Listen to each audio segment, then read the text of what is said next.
Bismillahirrahmanirrahim. Assalamu alaikum. My name is Ali Reza and welcome to Pen Gravity. Dawn newspaper के editorial और opinion का analysis किया जाएगा with practice question and today is 10th of November 2023. 10th November 23 का जो opinion वाला page है वो आपके सामने यहाँ पर शो हो रहा है। इसमें हम तीन editorials 1, 2 and 3 Afghan failures, gas tariff increase and life saving robots इनको डिस्कस करेंगे। देन वी मूव फॉरवर्ड और फिर ओपिनियन में से 4, 5, 6 और 7 इनको डिस्कस किया जाएगा। 4 में आ जाएगा द ट्यूशन मार्केट, 5वें में आ जाएगा polls what, for and why, then beyond रिबा and deprived and health hateful. तो इन सब को हम स्टेप बाय स्टेप जो है डिस्कस करेंगे, एनालाइज करेंगे एंड इंशाल्लाह आज फिर आपको कई नई चीज़ें जो हैं वो सीखने को मिलेंगी। कमेंट्स आपने ज़रूर करने हैं, that is very much important. आगे जी आ जाते हैं। आगे ये है कि शुरू करने से पहले लिंक जो है वो लेक्चर का भी और इस न्यूज़पेपर का भी डिस्क्रिप्शन में होगा, वहाँ से आप डाउनलोड कर सकते हैं।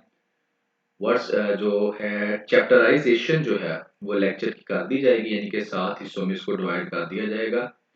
और आपकी आसानी के लिए अगर आपको लगे कि लेक्चर जो है लंबा है तो आप जोन सा भी टॉपिक सुनना चाहें वो नीचे से आप सिलेक्ट करें और वो टॉपिक आप सुन सकते हैं।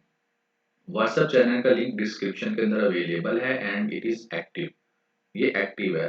और क्योंकि व्हाट्सएप चैनल जो है अभी न्यूली इंट्रोड्यूस करवाया है व्हाट्सएप ने, तो अगर आपको एक दफ़ा इसको चेक करते हैं, अगर वो एरर देता है तो आप अगेन दोबारा इसको जो है ना कोशिश करें दोबारा से 2 टाइम्स, क्योंकि काफ़ी ज़्यादा स्टूडेंट्स ने ये कंप्लेन की है कि सर ये एक्टिव नहीं है। इट इज़ एक्टिव, तो आप एक दफ़ा ट्राई करेंगे तो आप जो है चैनल को ज्वाइन कर सकेंगे।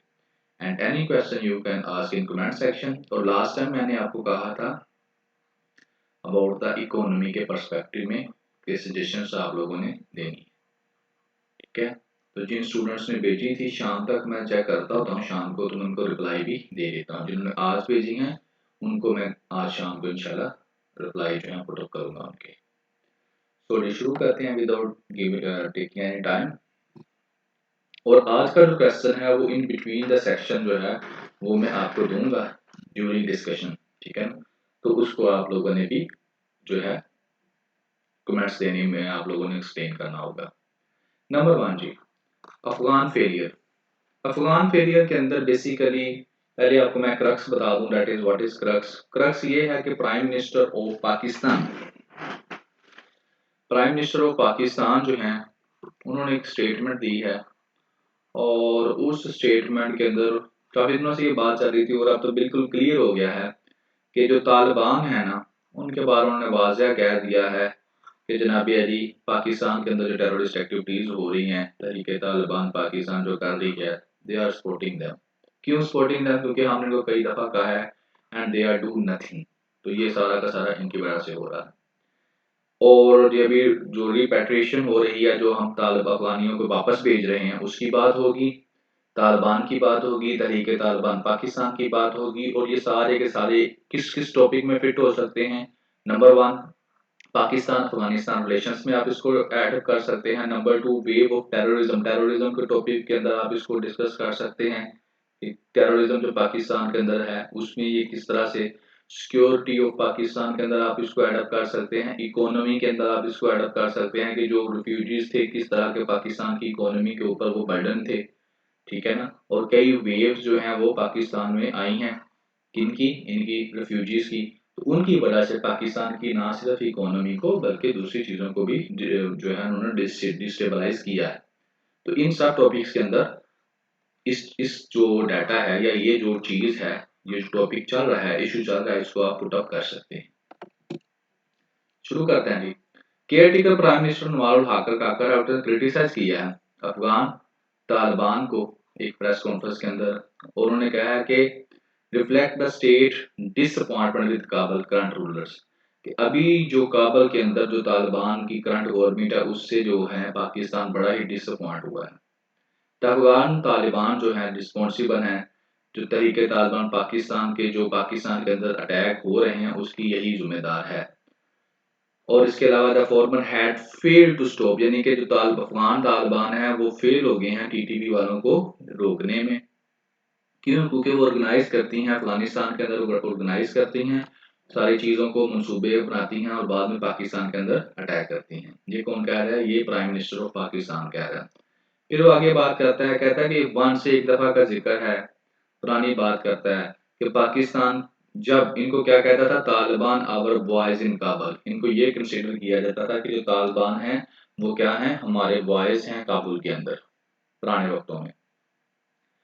अब वो कहता है प्राइम मिनिस्टर अब जो है उसने एक चार्ज शीट जो है वो जो है दी है, उस चार्ज शीट के अंदर उन्होंने एक्सप्लेन किया है कि जब से जो है तालिबान आए हैं 15 अगस्त 2021 से आए हैं अफगानिस्तान में, जब से ये आए हैं तालिबान काबुल के अंदर इन्होंने रूल किया है, तो क्या है 60% इंक्रीज हुआ है टेररिज्म एंड 500% जो सुसाइड अटैक्स हुए हैं, जिसके रिजल्ट में 2867 जो है क्या हो चुकी हैं, डेथ्स हो चुकी हैं पाकिस्तान के अंदर, जब से ये लोग जो हैं ये कहाँ पर आए हैं, अफगानिस्तान में, जब से इनकी हुकूमत शुरू हुई है। और इसके अलावा जो मिस्टर काकर ने ये भी ऑब्जर्व किया है कि हमारी इनसे बड़ी उम्मीदें थी, ठीक है, कि जब ये जंग लगी हुई थी अमेरिका की और अफगानिस्तान की, तो हमारी इनसे बड़ी उम्मीदें थी। जब ये वापस आए हैं, विक्ट्री इनको हासिल हुई है और तालिबान वापस आए हैं, तो हम बड़े खुश हुए कि अब क्या है, हमारे इनके साथ रिलेशंस अच्छे होंगे और आगे जो है हम ग्रो करेंगे। लेकिन वो सारी उम्मीदों के ऊपर इन्होंने पानी फेर दिया है। आगे वो कहता है in fact represent the repeated failure, फिर वो आगे बात जाकर करता है ओपिनियन वाला। ओपिनियन जो एडिटोरियल वाला एडिटर है वो अपना ओपिनियन देता है ना आगे, ये तो उसने पीछे कॉन्टेक्स्ट सारा समझा दिया। अब वो कहता है असल में, कहता है ये जो सारे पाकिस्तान के अंदर अटैक्स हो रहे हैं, ये तालिबान के साथ और या अफगानिस्तान के हमारे साथ हमारे रिलेशंस खराब हो रहे हैं, ये क्या है, रिपीटेड फेलियर है। किसका? पाकिस्तान की सिक्योरिटी का और फॉरेन पॉलिसी का। ये दोनों कामों की वजह से, सिक्योरिटी की वजह से और फॉरेन पॉलिसी के जो फेलियर्स हैं उनकी वजह से हमको ये क्या करना पड़ रहा है, देखना पड़ रहा है। जैसे कि strategic depth in our western neighbour, हमने इनको क्या किया है, डीपली एनालाइज ही नहीं किया, ठीक है ना। वेस्टर्न नेबर यानी कि अफगानिस्तान को हमने, वेस्टर्न नेबर है ना हमारा, इसको हमने डीपली एनालाइज ही नहीं किया स्ट्रेटजिक पॉइंट ऑफ व्यू से। आगे वो कहता है Pakistan help the USA, Pakistan ने यूएसए की मदद की। कब? जब काबुल के अंदर कम्युनिस्ट रजीम था। यूएसए और Saudi Arabia bring down Kabul communist regime, ये बात कर रहा है जब रशिया आया था अफगानिस्तान के अंदर तब की। तो कहता है कि तब क्या था, सऊदी अरब को और यूएसए की बैक पे हमने, यानी कि वो हमारे बैक पे थे, तो हमने इनकी मदद की और कम्युनिस्ट रजीम यहाँ से खत्म कर दिया अफगान जिहाद के थ्रू, ठीक है ना। ये बातें असल में ना रिपीट होती हैं मैनी टाइम्स, तो कुछ मैं भी कभी कभी बोर हो जाता हूँ इनको बता बता कर। इसलिए मैं आपको कहता हूँ कि आप लोग जो भी नए स्टूडेंट काम आए हैं वो पिछली सारी की सारी एक दफ़ा सुन लें, 24 सितंबर से शुरू हुई हैं, तो आपके बहुत सारे आइडियाज जो है ना वो क्लियर भी हो जाएंगे और मैच्योर भी हो जाएंगे, और जो चीज़ें रिपीट होंगी वो आपको याद होती जाएंगी। तो ये पहली बात तो ये करता है। दूसरी बात वो कहता है wild ties with the USA backed regime, और उसके बाद 9/11 के बाद भी जो हमारे ताल्लुकात थे, हमने अमेरिका को भी सपोर्ट करते थे और ज़ाहिर डबल गेम थी, अपने मफादात के लिए हम क्या करते थे, कुछ अफगान तालिबान को भी हमने बचा कर रखा हुआ था। तो ये दो बातें वो करता है। तो ये क्या थी, ये पाकिस्तान की सिक्योरिटी और फॉरेन पॉलिसीज की ये वाली बात है। ये थी हमारी उस वक्त की फॉरेन पॉलिसी। आगे कहता है कि पाकिस्तान अकेला जो है ना उसको ब्लेम करना भी गलत होगा, ठीक है ना। जो मिस्टेक्स हैं वो प्रीवियस एडमिनिस्ट्रेशन से हुई हैं, ये रियलाइज करना पड़ेगा, लेकिन कोशिश करें कि इनको रिपीट ना किया जाए, ठीक है। तालिबान टुक ओवर, तालिबान ने जो है कंट्रोल कर लिया, और पाकिस्तान क्या कह रहा था, पाकिस्तान यही कंसिडर कर रहा था कि ये हमारे रिलायबल फ्रेंड होंगे, मगर पाकिस्तान जो था तालिबान की साइकोलॉजी को समझ नहीं सका। और आगे वो कहता है कि during the US occupation Afghan Taliban जो लीडरशिप थी उसको रिफ्यूजी दिया गया पाकिस्तान में एज ए गेस्ट, किसने, हमारी फोर्सेस ने, ठीक है ना। और लेटर जो यही as a guest of the forces date, और यही लेटर बाद में जाके तहरीक तालिबान पाकिस्तान के साथ जो है इन्होंने मिल के, मोर एवर कहता है इसके अलावा aside that the different perspective on militancy has decision to expel Afghan nationals. कहता है ये जो ऊपर सारी मैंने आपको हिस्ट्री की बातें बताई है ना कि ये हुआ, इनकी वजह से अब हमारे हालात खराब हो रहे हैं पुलिसिंग की वजह से, इन सब के अलावा एक नवा काम जो हमने शुरू कर दिया है कि अफगानी नेशनल्स जो पाकिस्तान के अंदर रह रहे हैं उनको हमने वापस भेजना शुरू कर दिया है। ये चीज़ भी जो है ना, ये भी जो है एक गलत पॉलिसी है, इससे भी हमारे ताल्लुकात जो हैं वो खराब होंगे और ज़्यादा। और आगे कहता है अफगान तालिबान में भी डिफिकल्ट कस्टमर्स, कहता है हाँ ये अफगान तालिबान जो है ये डिफिकल्ट कस्टमर है, इनके साथ काफ़ी मुश्किल होगा हमारे लिए, लेकिन हमारे पास हैज लिटिल चॉइस, कोई चॉइस है ही नहीं, क्योंकि वहाँ पर काबुल में क्या है, no one else to call in the Kabul, Kabul में है ही ये, अगर वहाँ पर कोई पार्टी सिस्टम हो तो हम इसको छोड़कर किसी और के साथ बात कर लें, लेकिन वहाँ पर तो सिर्फ यही है, तो इन्हीं के साथ हमको डील करनी पड़ेगी। तो क्या है कि पाकिस्तान को क्या चाहिए कि चैनल ऑफ कम्युनिकेशन हमेशा ओपन रखें, क्योंकि बात करेंगे तो मामला जो है वो होंगे। फिर वो आगे कहता था message should be film, message बिल्कुल आप क्लियर दे दें कि तहरीक तालिबान पाकिस्तान जो है ना उसको आप क्या किया जाए, रोका जाए, and other anti Pakistani terrorist from attacking the country, ये मैसेज बिल्कुल क्लियर दे, कम्युनिकेशन चैनल भी ओपन रखें, करना क्या है इनके इसमें यही बता रहा है आप सबको, तो पीछे जो हो गया, अब पाकिस्तान कर क्या सकता है, ठीक है ना। तो पाकिस्तान ये कर सकता है, वे फॉरवर्ड क्या है, कम्युनिकेशन चैनल अपना ऑन रखे, क्योंकि हमारे पास और चॉइस ही कोई नहीं है। सेकेंडली है कि वे अपना मैसेज बिल्कुल क्लियर दे दे कि जनाब यार ये जो टीटीपी वाले, ये कोई भी टेररिस्ट ऑर्गेनाइजेशन जो पाकिस्तान के अंदर अटैक कर रही है, ये बिल्कुल भी जो है ना काबिल बर्दाश्त नहीं है। नंबर 2 पे ये करे, और इसके ऊपर तो बिल्कुल कंप्रोमाइज नहीं, कह लो तीसरा नंबर पे इस पे तो बिल्कुल कंप्रोमाइज ना करें। और फिर आगे जो रीजनल स्टेट्स हैं उनके साथ भी मिलकर अपना काम शुरू रखे, किसके खिलाफ, एंटी मिलिटेंसी के खिलाफ, ठीक है ना, और कम्युनिकेट करे साथ साथ काबुल को भी।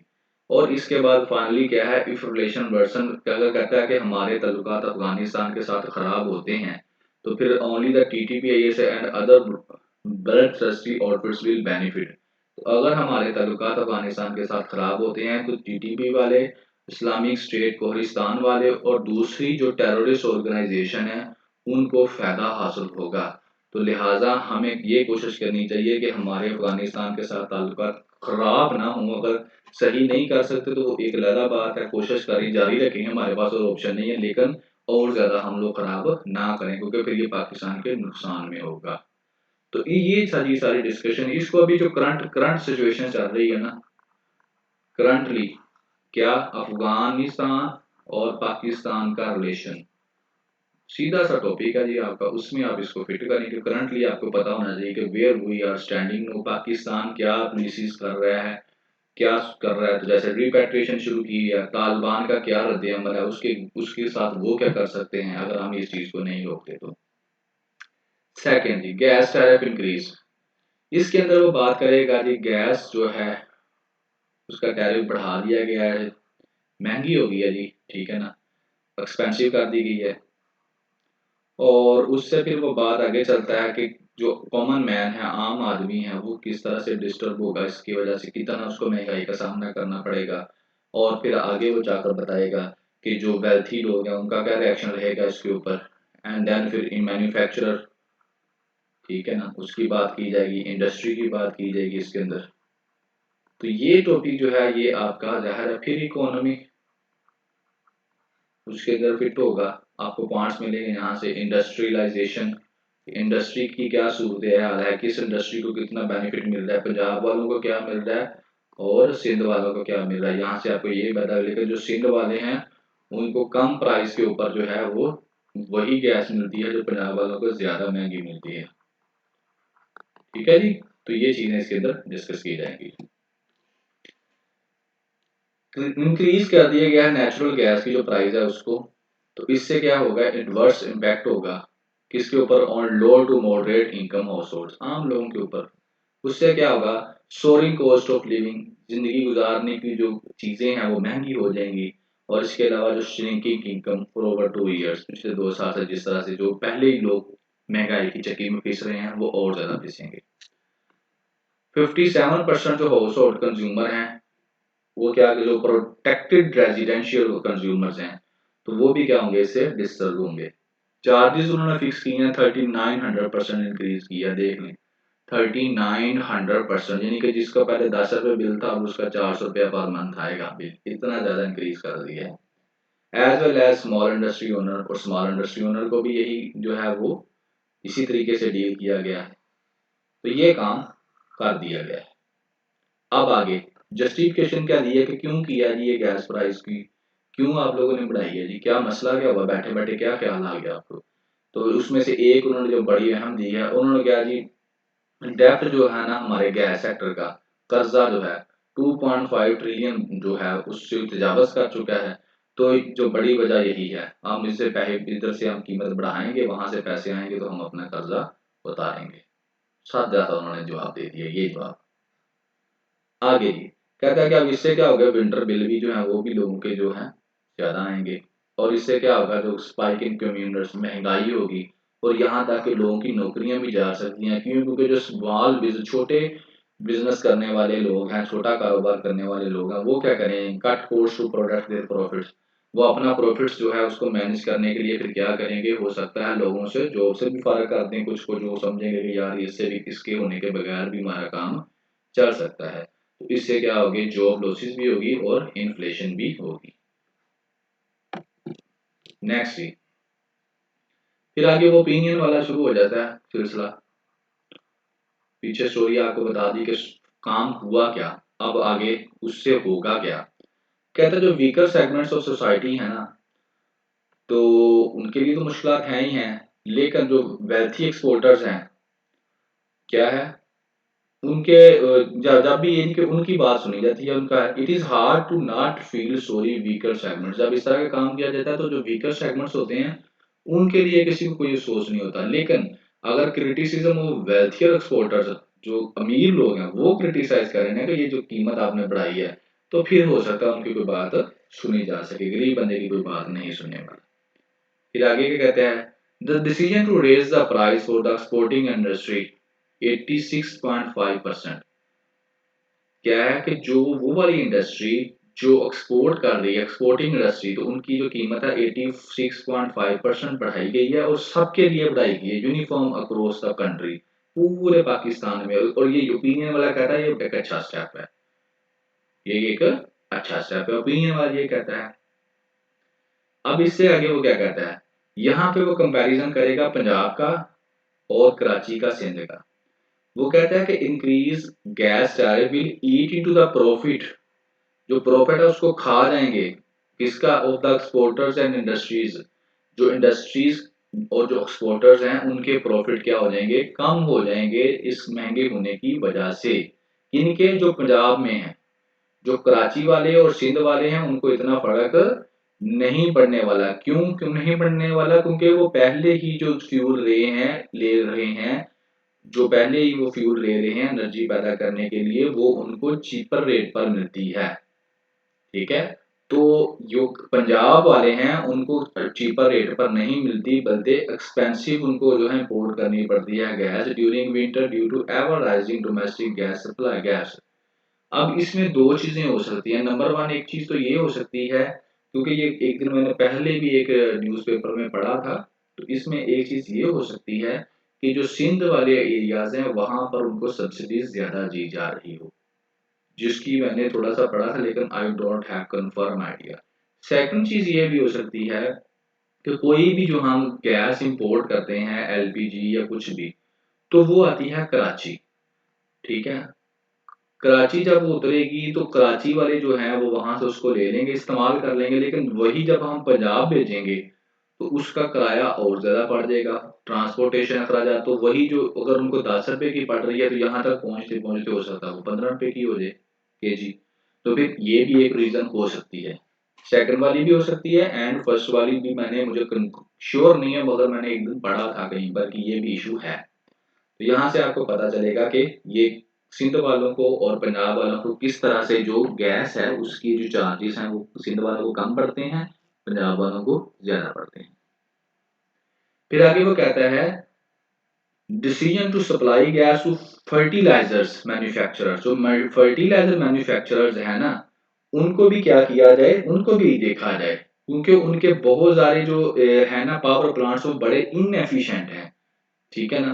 और जो इनएफिशिएंट्स हैं वो क्या कर रहे हैं, export from Punjab and elsewhere not have merit, does not have merit. ऐसे प्लांट्स जो इनएफिशिएंट हैं, जो ज़्यादा अच्छे तरीके से काम नहीं कर रहे, उनको क्या किया जाए, उनको ये वाली गैस जो है या तो बंद कर दी जाए या फिर ज़्यादा उनको उनको प्राइसेस ज़्यादा लगाई जाए बजाय कि दूसरों को। Fast depleting economic gas reserve, Pakistan में बड़ी तेज़ी से जो गैस के रिजर्व जो हैं वो कम हो रहे हैं, तो इसके लिए क्या है, हमें इंक्रीजिंग डिपेंडेंस हमारी बढ़ रही है, एक्सपेंसिव गैस जो इम्पोर्ट करनी पड़ रही है, तो इसके लिए हमें क्या करना पड़ेगा, अपनी जो पॉलिसी है उसको देखना पड़ेगा। और आगे वो कहता है कि जो हाइक इन रेट है, जो कीमत जो बढ़ी है, इसमें क्या है, जो फर्टिलाइजर्स कंपनी है ना उनको as per the rest of the industry, क्योंकि जो फर्टिलाइजर कंपनी है इनको सब्सिडी बहुत ज्यादा दी जाती है, तो कीमत जो बढ़ी है, उसके बाद वो कहता है कि इन फर्टिलाइजर कंपनीज की भी जो है ना उसी तरीके से इनको भी चार्जेस जो है ना इनकी सब्सिडी कम कर दी जाए और इनको भी कहा जाए कि आप भी उसी रेट पर पैसे दें। साइमल्टेनियसली कहता है कि जो पॉलिसी है उसके ऊपर रीथिंक करना पड़ेगा हमको, और स्पेशली जो सब्सिडाइज वाला हमने काम शुरू किया हुआ है ना, स्पेशली उन यूनिट्स को जो वेस्टफुल हैं, इनएफिशिएंट हैं, तो उनको क्या करना चाहिए, हमें इस पॉलिसी को रिवाइज करना पड़ता चाहिए और उनको वो सब्सिडाइज वाली चीजें नहीं देनी चाहिए। तो जनाब अली ये था आपका सेकंड, और आप आ जाते हैं थर्ड। थर्ड है लाइफ सेविंग रोबोट्स। हेल्थ में है, हेल्थ के टॉपिक में इस्तेमाल हो सकता है, एंड करप्शन में इस्तेमाल हो सकता है। करप्शन में कैसे इस्तेमाल हो सकता है, ये आप लोगों ने, आपने एक जुमला लिखें, दो लिखें, तीन लिखें या चार जुमले लिखें, आपने इसको एक्सप्लेन करना है। That is today question for all of you, कि आप लोगों ने, ये मैं आपको कंसेप्ट दे दूंगा, लेकिन उस कंसेप्ट को आपने अपने अल्फाज में डिलीवर करना है, जिससे ये एक आपने पॉइंट बनाना है, जिससे ये पता चल सके करप्शन की एक जो काज है, ठीक है, किस तरह से करप्शन हो रही है पाकिस्तान में। हर बंदा अपने हिसाब से बनाएगा, आइडिया मैं दे दूंगा। स्टोरी किस तरह से है कि सिंध में जो एडवांस मेडिकल इक्विपमेंट हैं उनको खरीदने की बात की गई। छोटी सी स्टोरी है, बस गौर से सुन। वो क्या था कि एडवांस मेडिकल इक्विपमेंट खरीदने हैं, सिंध गवर्नमेंट को कहा गया। क्यों खरीदने हैं, ताकि जो कुछ मेजर हॉस्पिटल है उनको अपग्रेड किया जा सके, अपग्रेडेशन का प्लान था, यहाँ तक होगी। अब वो जो चीजें खरीदनी थी वो क्या थी, 4 रोबोटिक यूनिट थे जो खरीदने थे मल्टी मिलियंस के। हेल्थ के सिंध के जो हेल्थ बजट है उससे क्या खरीदने थे, रोबोटिक यूनिट्स। अब ये रोबोटिक यूनिट्स क्या करते हैं, ये सर्जरी करेंगे, ठीक हो गया। ये तकरीबन 4 रोबोट होंगे। अब यहाँ पर डॉक्टर नियाज जो है वो है केयर टेकर हेल्थ मिनिस्टर, उन्होंने इस फैसले को अपोज कर दिया। उन्होंने कहा इससे पैसे ज़ाया होंगे। क्यों ज़ाया होंगे, क्योंकि जिस तरह से इन रोबोट ने सर्जरी करनी है ना, उस सर्जरी में जो इंस्ट्रूमेंट इस्तेमाल होंगे तो ये सर्जरी हमको बहुत महंगी पड़ेगी। तो एक तो इनके खरीदने से पैसे ज़ाया होंगे और दूसरा ये है कि इनकी सर्जरी से बड़ा पैसा ज़ाया होगा। तो लिहाजा जब हमारे पास अल्टरनेट सस्ते जो हैं, सस्ते और अल्टरनेट मौजूद है, तो क्यों हम इन रोबोट्स को जो बहुत ज़्यादा महंगी सर्जरी करने वाले हैं हम खरीदें।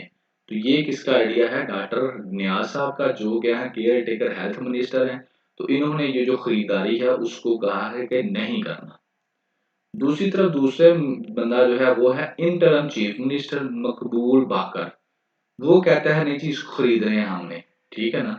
और इसके बारे में ये कहा गया कि जो कहता है ना हमने खरीदने हैं, उसके कंसर्न जो है ना वो कुछ इन्फ्लुएंट पार्टीज हैं, जो इन्फ्लुएंस रखती हैं पार्टीज, वो इन्वॉल्व हैं इसकी खरीदारी के अंदर। और देर आर रिपोर्टेड, और इस चीज़ की भी रिपोर्ट है कि वो डॉक्टर नियाज को भी प्रेशराइज कर रहे हैं कि आप अपना माइंडसेट जो है ना उसको बदलें। जो इन्फ्लुएंस पार्टीज कौन सी हैं, जो बिजनेसमैन क्लास है, ठीक है ना, वो भी अपनी चीज बेचना चाहते हैं और गवर्नमेंट को कहते हैं खरीद ले। अब ये बंदा कहता है नहीं खरीदनी, ये बंदा कहता है खरीद लेते हैं। इसने एक वैलिड रीजन दे दिया, इनके पास कोई वैलिड रीजन है नहीं। फिर आगे कहते हैं कि ये जो डिसीजन लिया गया था इनको खरीदने का, ये पाकिस्तान पीपल्स पार्टी की गवर्नमेंट में लिया गया था। सो health minister should not interfere, तो इसलिए जो हेल्थ मिनिस्टर है इसको चाहिए कि वो इंटरफेयर ना करे, वो आराम से बैठे। यानी कि ये जो बंदा कह रहा है कि नहीं लेने, ये पैसों का ज़ाया, इसको सारे का कह रहे हैं तुम चुप करके बैठो, तुम्हें बोलने की ज़रूरत नहीं है, इसको प्रेशराइज़ किया जा रहा है। अब इसको आपने अपने अल्फाज में बयान करना है कि कैसे पाकिस्तान में करप्शन हो रही है। अब आपको नज़र तो आ ही गया होगा ना कि किस तरह जिस चीज़ की ज़रूरत नहीं भी है, उस चीज़ को भी खरीदने पे क्या किया जा रहा है, गवर्नमेंट को मजबूर किया जा रहा है। और गवर्नमेंट मजबूर नहीं है, गवर्नमेंट ने खरीद लेना था, लेकिन एक बंदे ने कहा नहीं खरीदने दो, ये मामला सामने आ गया। अगर ये बंदा भी कहता खरीद लो, तो खामोशी से ये रोबोट खरीद लिए जाने थे और गवर्नमेंट के पैसे जो हैं वो ज़ाया होने थे। और आगे जब इन लोगों को खरीद लिया जाना था, तो इनके लिए भी फिर जो जब इन्होंने सर्जरीज़ करनी थी, तो उसके लिए भी स्पेशल इंस्ट्रूमेंट चाहिए थे, जिनको खरीदने के लिए दोबारा से आपको पैसों की ज़रूरत पड़नी थी, तो फिर पैसे ज़ाया होने थे।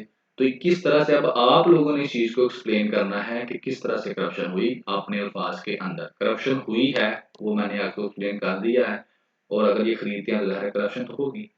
सो जी, ये था आपका थर्ड ऊपर जो है एडिटोरियल। अब हम ओपिनियंस शुरू करते हैं। ओपिनियंस में हमारा जो फर्स्ट ओपिनियन रहेगा, the tuition market, that is our first opinion. इसके अंदर जो राइटर है ना, वो basically education system of Pakistan को एक्सप्लेन करता है। तो यहाँ पर ये क्रिटिसाइज करेगा प्राइवेट एजुकेशन सिस्टम को, इसके अंदर कि जो प्राइवेट ट्यूशन है ना, एजुकेशन सिस्टम की जो प्राइवेट ट्यूशन है, खास तौर पर वो जो है ना, वो क्या कर रही है, एजुकेशन की जो फील्ड है ना उसको अनइवन कर रही है। ठीक है ना, कि किसी को अच्छी एजुकेशन मिल रही है और किसी को अच्छी नहीं मिल रही। जो अफोर्ड कर सकता है प्राइवेट एजुकेशन उसको अच्छी मिल रही है, जो नहीं कर सकता उस बेचारे को अच्छी एजुकेशन नहीं मिलती। तो इस टॉपिक को आप जो है एजुकेशन के अंदर ही इंट्रोड्यूस करेंगे जी। एजुकेशन सिस्टम, सीधा सीधा एजुकेशन सिस्टम ऑफ पाकिस्तान में ये आपको थोड़ा सा एक्सप्लेन कर देगा। ये क्या सूरत हाल है, क्या रियलिटी। तो ये हो गया आपका टॉपिक। और में भी आप जैसे जैसे मिच्योर होते जाएंगे आपके आइडियाज, तो आप और जगहों पे भी इसको डिस्कस कर लेंगे। तो ये कुछ बच्चे कहते हैं कि सर ये क्लियर नहीं है, तो मैंने व्हाट्सएप जो चैनल है वहां पर इसको इमेजेस को शेयर भी कर दिया है, बेशक आप इसको सामने रख कर तो आप सुन सकते हैं। तो चलें जी, इसकी स्टोरी शुरू करते हैं। इसमें क्या है, ट्यूशन मार्केट। कहता है कि मेरा एक दोस्त है, वो मेरे पास आया नसीहत लेने के लिए। उसने कहा कि मेरा बेटा है जो ए लेवल में पढ़ता है, तो मैं सोचता हूँ उसको स्कूल ना भेजूं। क्यों? क्योंकि सारी पढ़ाई तो होनी है कहाँ पर, ट्यूशन सेंटर में। तो क्यों मैं दो जगह पर अपने पैसे ज़ाया करूं। तो मैं ऐसा करता हूँ, अपने बच्चे को स्कूल नहीं भेजता और ट्यूशन सेंटर भेजता हूँ, या जो बंदा घर आकर ट्यूशन पढ़ा दे उसको तैयारी करवा दे और वो ए लेवल के अपने एग्जाम्स देंगे। तो इससे क्या होगा, दो फायदे हो जाएंगे। एक एक तो मेरे पैसे बच जाएंगे, दूसरा मेरे बच्चे का टाइम बच जाएगा, जो 5-6 घंटे स्कूल में वो ज़ाया करता है वो भी बच जाएंगे। तो वो वाले घंटे कहीं और एक्स्ट्रा करिकुलम एक्टिविटीज में सर्व कर लेगा। फिर कहता है कि मैंने उसको ये कहा, मैंने जो उसको उसने मुझसे ये एडवाइस पूछी, नसीहत पूछी कि यार ये मामला है, अब मैं क्या करूं। तो कहता है मैंने उसको ये कहा कि आप ऐसा करें, आप अपने बच्चे को स्कूल में रहने दें। ठीक है ना, स्टे करवाएं वहां पे, उसको भेजें, वो स्कूल में पढ़े। और मैंने कहता क्या आर्गूमेंट दिए। कहता मैंने पहला आर्गूमेंट दिया कि जनाब वहां पर उसके दोस्त हैं, तो वो जब दोस्तों में रहेगा तो उसकी जो सोशल स्किल्स है ना वो डेवलप होंगी, वो लर्न करेगा। नंबर एक चीज ये। और उसके बाद दूसरी चीज ये है कि वो पार्टिसिपेट करना सीखेगा टीम स्पोर्ट्स के अंदर। अब ये दो पॉइंट्स जो मैंने बोले हैं, यही दो पॉइंट्स आप लिख सकते हैं कि हम एजुकेशन जो स्कूलों में हासिल करते हैं उससे हमें और किस तरह से बेनिफिट्स मिलते हैं। यानी कि हम लर्न करते हैं सोशल स्किल्स को, और इस तरह से टीम वर्क को हम सीखते हैं स्कूल में। तो कहते हैं मैंने कहा ये दो काम यार हो सकते हैं, ऐसे होंगे। तो उसने कहा नहीं यार ऐसा कुछ भी नहीं है। उसने आगे से जवाब दिया नहीं यार ऐसा कुछ भी नहीं है। क्यों नहीं है? क्योंकि जो जो स्कूल है ना वहाँ पर स्पोर्ट अपॉर्चुनिटी तो है ही नहीं, वहाँ पे तो खेल खिलाते खिलूते ही नहीं है, नंबर वन। दूसरा वो कहता है कि दोस्त दोस्त इसके भी स्कूल में कोई नहीं ऐसे हैं, इसके जो दोस्त हैं ना वो स्कूल से बाहर ही हैं सारे। तो लिहाजा ये दो चीजें तूने बताई है ना वो इतनी खास नहीं है कि मैं इसको स्कूल भेजूं। ठीक है जी। फिर वो अपनी बात कहता है, कहता जब मैंने ये सुना ना तो फिर मुझे अपना टाइम याद आ गया कि वक्त कितना बदल गया है। जब मैं स्कूल में जाता था तो उस वक्त ट्यूशन तो बहुत रेयर थी, तो हम तो कोई भी ट्यूशन पढ़ने नहीं जाते थे। बल्कि उसने कहा कि अगर वो ट्यूशन पढ़ने जाता भी था तो वो अपने दोस्तों को नहीं बताता था। क्यों? क्योंकि हमारे दौर में ये समझा जाता था कि जो कमज़ोर बच्चा है ना, वो ट्यूशन पढ़ने के लिए जाता है, या फिर वो ट्यूशन पढ़ने के लिए जाता है, जो चाहता है कि मेरा उस्ताद जो है ना मुझे कोई अनफेयर तरीके से कोई थोड़े बहुत नंबर ज़्यादा दे दे। ये स्टोरी इसने एक्सप्लेन की। फिर आ जाता है आगे वो रिपोर्ट की तरफ, कि रिपोर्ट आई है जनाब अली, उस रिपोर्ट में क्या लिखा है। कहता है रिपोर्ट आई है 2018 की, ठीक है, और उस रिपोर्ट का नाम है annual status of education report. Annual status of education report यहाँ पर है, ये वाली, ठीक है। कहता है इस रिपोर्ट के अंदर क्या आया है कि 8% जो गवर्नमेंट स्कूल के बच्चे हैं और 28% जो है प्राइवेट स्कूल के, 8% गवर्नमेंट स्कूल और 28% प्राइवेट स्कूल के बच्चे जो हैं वो क्या करते हैं, ट्यूशन जाते हैं। और ये कौन सी है, 2018 की रिपोर्ट, 2018 में ये फिगर्स हैं। फिर कहता है जैसे ही 2019 आता है तो यही जो बच्चे हैं वो क्या होते हैं, द नंबर वार 7% और 7% हो जाता है और 22% हो जाता है इन 2019 के अंदर। पहले कितना था, 8% गवर्नमेंट स्कूल के बच्चे ट्यूशन जा रहे थे, 28% प्राइवेट स्कूल के बच्चे, फिर 7% गवर्नमेंट स्कूल के, 22% प्राइवेट स्कूल के। फिर वो आगे कहता है कि आगे क्या होता है जनाब, कहता है आगे आ जाता है कोविड, कोरोना वायरस। तो कहता है जैसे ही कोविड आता है ना तो पोस्ट कोविड, कहता है पोस्ट कोविड, कोविड के बाद जो था ये क्या था, there were 20% of the student in government school and 92% the private school. Government school के 20% जो ट्यूशन जाना शुरू हो गए और 22% प्राइवेट स्कूल के ट्यूशन जाना शुरू हो गए। यानी कि उसने कहा कि हर 4 बच्चों में से एक बच्चा जो है वो क्या कर रहा है, प्राइवेट जा रहा है ट्यूशन पढ़ने के लिए, और उसका तल्लक जो है बैकवर्ड एरिया से, रूरल एरिया से है, लेकिन वो हाई फीस देने वाले जो शहरी इलाकों में, कस्बों में स्कूल हैं, प्राइवेट कोचिंग सेंटर हैं, वहां पर वो जा रहा है। फिर वो बात करता है ड्यूरिंग कोविड की, कोविड के दौरान क्या हुआ।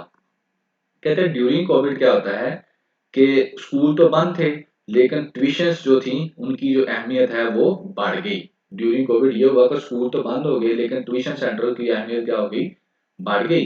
तो पोस्ट कोविड में फिर क्या हुआ, पोस्ट कोविड के अंदर क्या हुआ, लर्निंग लॉसेस होगा, ट्यूशन कंटिन्यू।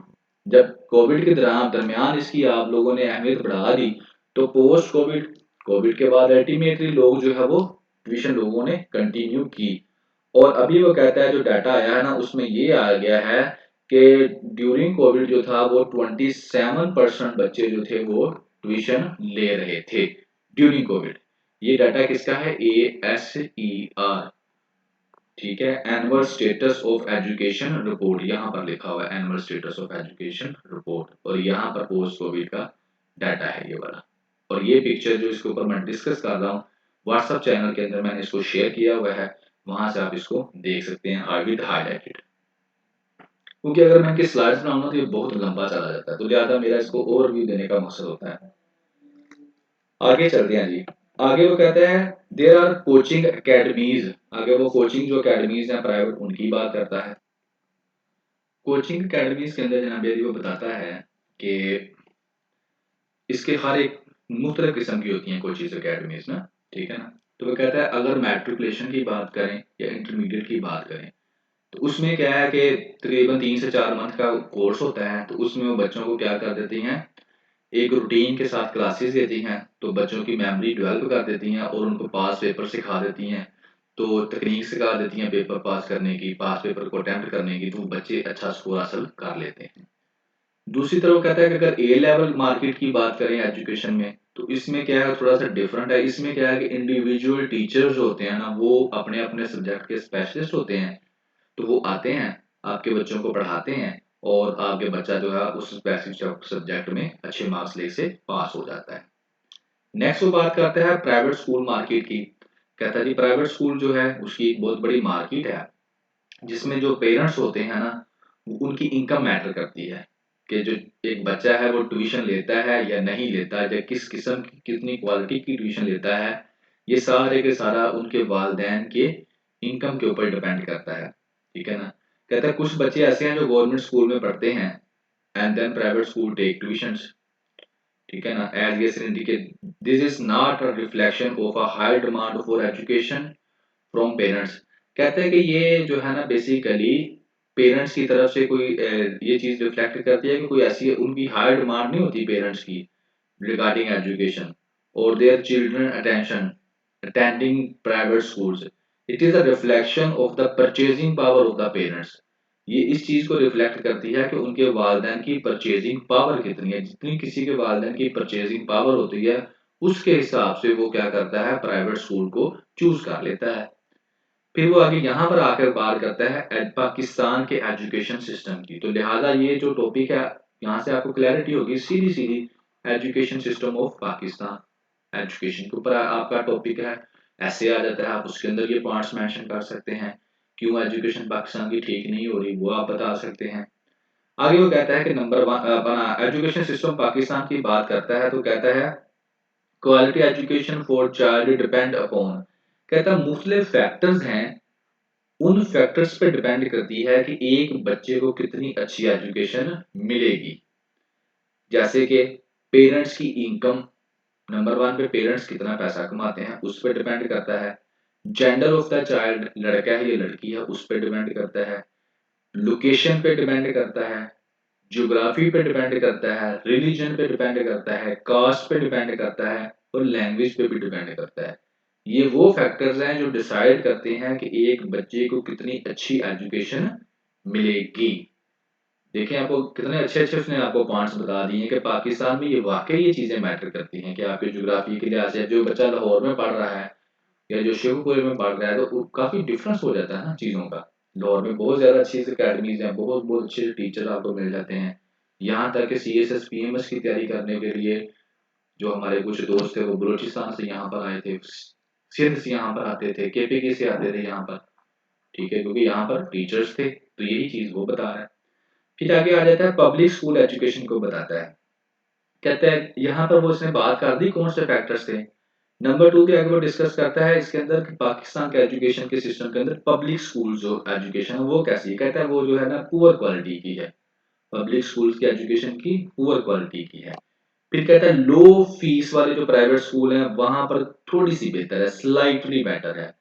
फिर कहता है कि वो वाले स्कूल जिनकी हाई फीस है, हाई फी प्राइवेट स्कूल, उनकी जो है ना काफी अच्छी है और बहुत ही महंगी भी है और फिर अच्छी भी है।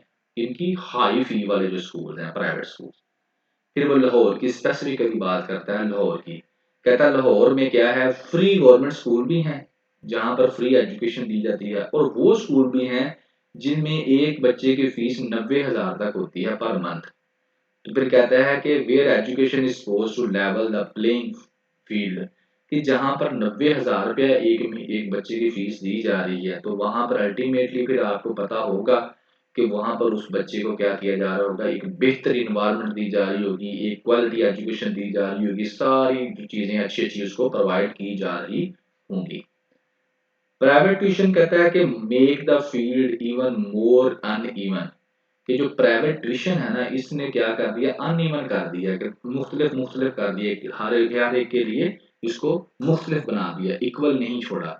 ज़ाहिर है जो बेहतर जो कोचिंग लेगा, ठीक है ना, बेटर कोचिंग जो लेता है बच्चा वो दूसरों से बेहतर परफॉर्म करता है। जो ज़्यादा अच्छे ट्यूशन सेंटर में जाता है, अच्छे टीचर उसको मिल जाते हैं दूसरों की निस्बत, तो वो ज़्यादा प्रोग्रेस करता है। और आगे फाइनली वो कहता है this problem is not unique to Pakistan. कहता है ये प्रॉब्लम सिर्फ पाकिस्तान के लिए यूनिक नहीं है, but many other countries public education is not as bad. कहता है कि लेकिन दूसरे जो है ना बहुत सारी दूसरे मुल्क जो है वहां पर पब्लिक एजुकेशन इतनी बुरी भी नहीं है, ठीक है ना, जितनी के पाकिस्तान में है। एंड प्राइवेट एजुकेशन, और कहता है कि यानी कि जिस तरह हमने पब्लिक एजुकेशन की बात की और प्राइवेट एजुकेशन की बात की पाकिस्तान के अंदर, कहता है ये ही चीज जो है ना पाकिस्तान के लिए यूनिक नहीं है। पूरी दुनिया में पब्लिक सेक्टर भी है और प्राइवेट सेक्टर भी है, लेकिन थोड़ा सा फर्क ये है कि वहां पर जो है थोड़ा सा ये है कि पब्लिक सेक्टर में भी प्रोग्रेस जो है वो नजर आती है। आगे कहता है कि there are two ways to deal with it. कहता है ये जो मसला है ना अनइवन एजुकेशन का, ट्यूशन का, कि ट्यूशन दी जाती है, इसके मेरे ख्याल में दो ही तरीकेकार हैं कि इसको कैसे डील किया जाए। नंबर वन है इज थ्रू रेगुलेशन, के रेगुलेशन के जरिए इसको क्या किया जाए, थ्रू रेगुलेशन, इसको रेगुलेशन के जरिए क्या किया, रेगुलेशन में क्या कहता है करना चाहिए, कहता है कि रेगुलेशन का जो तरीकाकार है ना वो ये है कि जनाब अली कोई भी जो ट्यूशन मार्केट है उसको बिल्कुल बंद कर दो, ठीक है ना। लेकिन खुद ही कहता है कि यार ये काम करवाना बड़ा ही मुश्किल है। क्यों? क्योंकि ट्यूशन होती है दो बंदों के दरमियान रजामंदी, एक टीचर और एक स्टूडेंट, दो पार्टीज के दरमियान होती है रजामंदी का मुआहदा होता है। तो कहता है कि ये एक तो लीगली इसको बैन करना जो है बड़ा ही मुश्किल है, और दूसरा ये है कि इसको लोकेट करना कि कहाँ पर ट्यूशन दी जा रही है, इस चीज को भी करना बड़ा मुश्किल है। फिर वो कहता है if a teacher is teaching in the afternoon और evening by either visiting home, अगर कोई टीचर किसी के घर में जाकर शाम को या दोपहर को पढ़ा रहा है रात को, तो हम किस तरह से क्या करेंगे कि हम कैसे उसको जो है ना फाइंड आउट कर सकती है, स्टेट उसको ढूंढ सकती है और जाकर उसको बंद कर सकती है। तो लिहाजा कहता है कि जो ये वाली चीज मैंने कही है ना ये बड़ी ही मुश्किल है। तो मेरे ख्याल में ये जो सोल्यूशन इसका हमें बिल्कुल मिलने ही वाला नहीं है।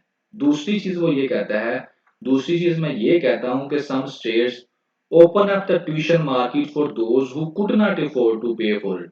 कहता है जो अफोर्ड कर सकते हैं, जो अमीर हैं, वो क्या करते हैं ट्यूशन ले लेते हैं, लेकिन जो अफोर्ड नहीं कर सकते वो नहीं लेते। तो दूसरा ये है कि आप जो नहीं अफोर्ड कर सकते उनको क्या करो, उनके हिस्से के पैसे गवर्नमेंट दे दे, तो उनको भी ट्यूशन लिखवा दे। तो उससे क्या होगा कि सबको जो है वो अच्छी ट्यूशन मिल जाएगी और बेहतर तरीके से वो क्या कर सकेंगे, पढ़ाई कर सकेंगे। तो फिर यहाँ पर वो कहता है stipend are given children from lower income background, उनको भी पैसे दो।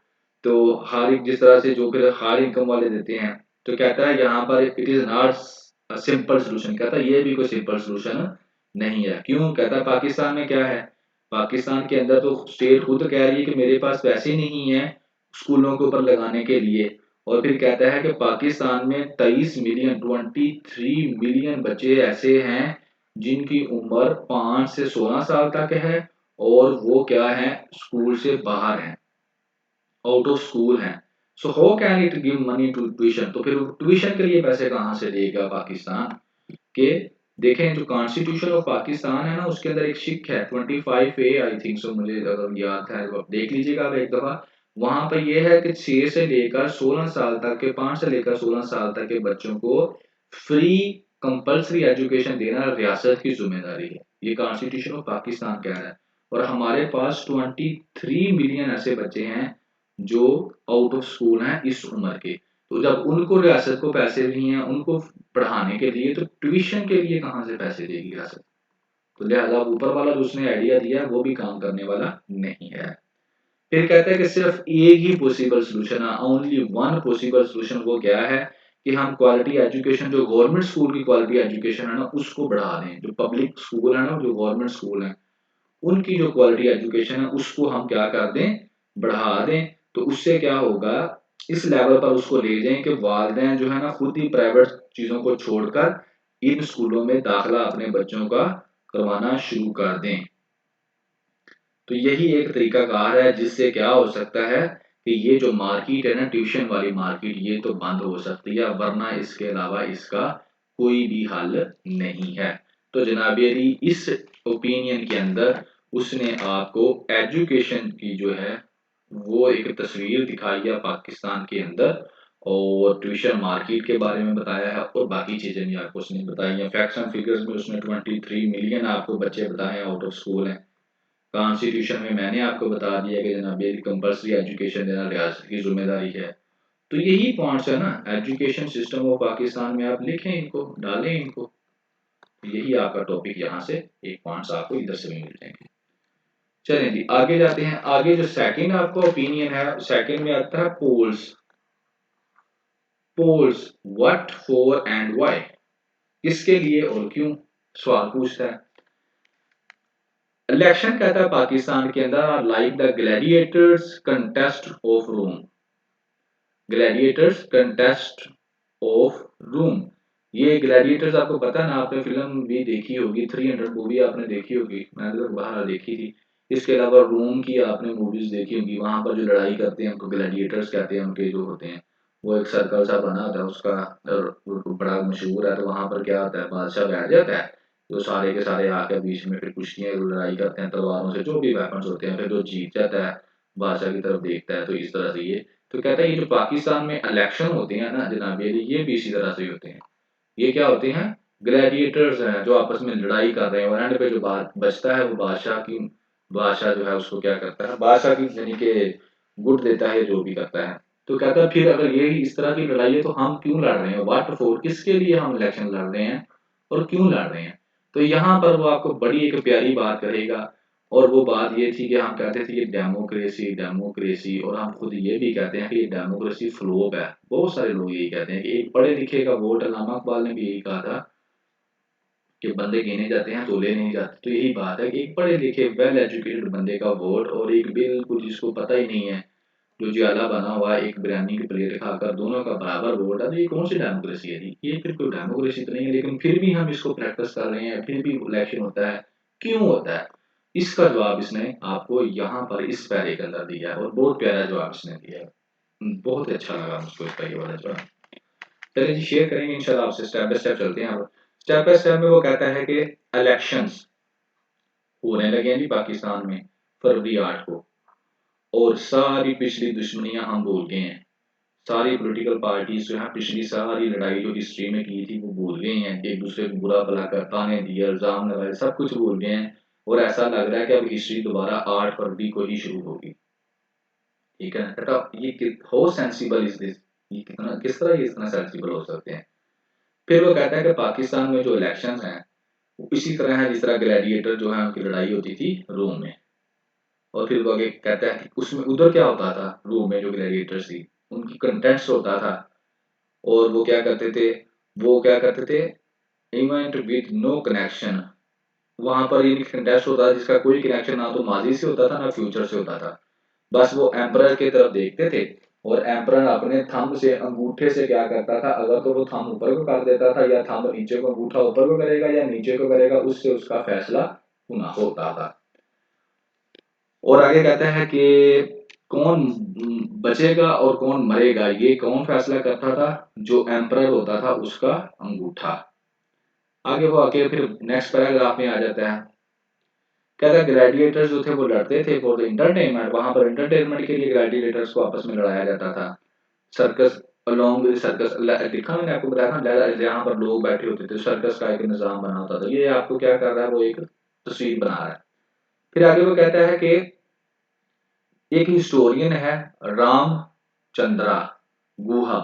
रामचंद्रा गुहा जो है वो एक हिस्टोरियन है, और अपनी किताब के अंदर, जो उसकी किताब का नाम क्या है, India after Gandhi, the history of the world largest democracy, उसमें उन्होंने नोट लिखा है कि election has turned in India into a मेला।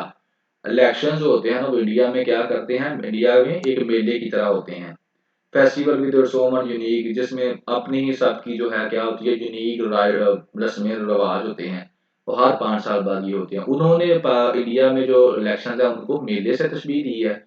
अब ये कहते हैं पाकिस्तान में ये ना तो एंटरटेनमेंट है और ना ही ये कोई मेला है, पाकिस्तान में तो ऐसा हाल हुआ पड़ा हुआ है।